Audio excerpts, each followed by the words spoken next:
upon it suddenly, the approach masked by the unnatural growth of a vast shrub that spread in all directions, and I stood, my heart thumping in my breast, the strange prick of tears behind my eyes.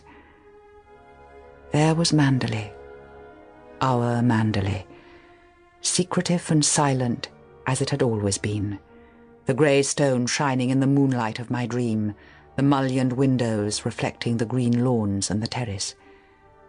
Time could not wreck the perfect symmetry of those walls, nor the sight itself, a jewel in the hollow of a hand.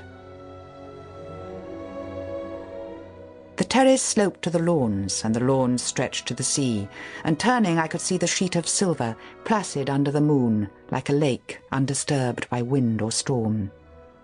No waves would come to ruffle this dream water, and no bulk of cloud, wind-driven from the west, obscure the clarity of this pale sky.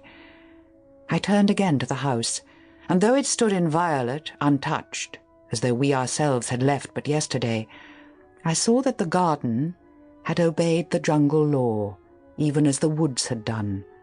The rhododendrons stood 50 feet high, twisted and entwined with bracken, and they had entered into alien marriage with a host of nameless shrubs, poor bastard things that clung about their roots as though conscious of their spurious origin.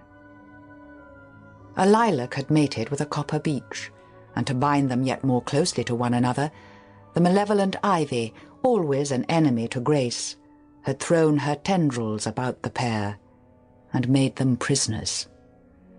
Ivy held prior place in this lost garden. The long strands crept across the lawns and soon would encroach upon the house itself.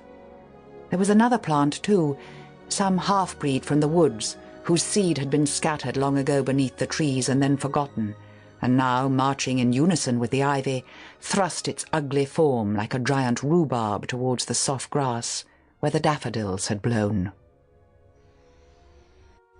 Nettles were everywhere, the vanguard of the army.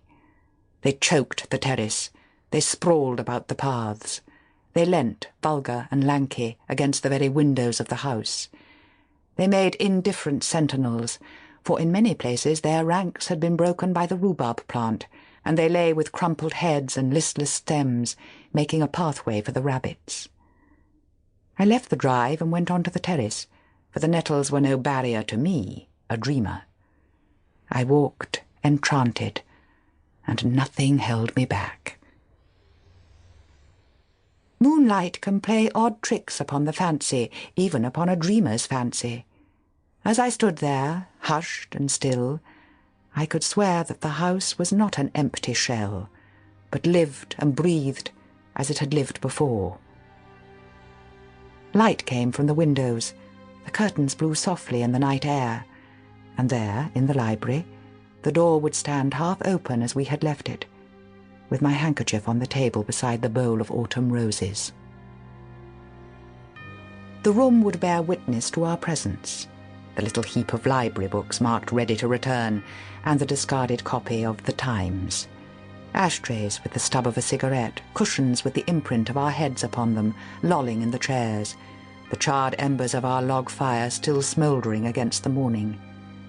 And Jasper, dear Jasper, with his soulful eyes and great sagging jowl, would be stretched upon the floor, his tail a thump when he heard his master's footsteps. A cloud, hitherto unseen, came upon the moon and hovered an instant like a dark hand before a face.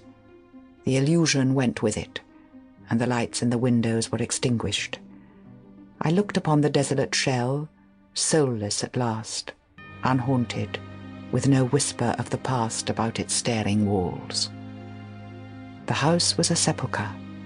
Our fear and suffering lay buried in the ruins.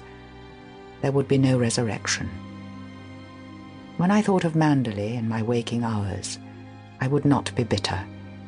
I should think of it as it might have been, could I have lived there without fear. I should remember the rose garden in summer, and the birds that sang at dawn, tea under the chestnut tree, and the murmur of the sea coming up to us from the lawns below.